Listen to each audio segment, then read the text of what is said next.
Nobody respects someone that won't stand up for what they say they believe in. Not your enemies, and definitely not your God. I don't agree with all these mouthy protesters and celebrities, but one good thing about it is, at least I know where they stand. It's those with no backbone that never stand up for anything. Now those are the ones that should bother us the most. You ever see that guy at the game that paints his body and stands out there in 20-degree temperatures, half naked and screaming for his team till his throat's raw? I may not share that man's passion about the game, but I can respect him. And you say, why? Well, because there's no doubt whose side he's on, and he don't care who knows it or likes it. Wouldn't it be so nice and refreshing if Christians would stand up like that for God?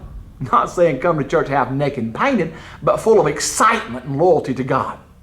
Listen, man, you got to pick a side. Your Facebook friends are all messed up and confused. You post a scripture one day and the next day you post such filth you embarrass the devil. Man, pick a side. And listen, Jesus had some sharp words for a lukewarm church with no backbone in Revelation. They couldn't even decide if they wanted to be hot or cold for God. Jesus finally said, if you guys don't choose a definite side, then I'll choose one for you. He said they made him so sick that he'd spew them out of his mouth. He told them that he'd rather them be totally cold and against him than playing both sides of this fence. Think about that. He had more respect for the heathen than these church people.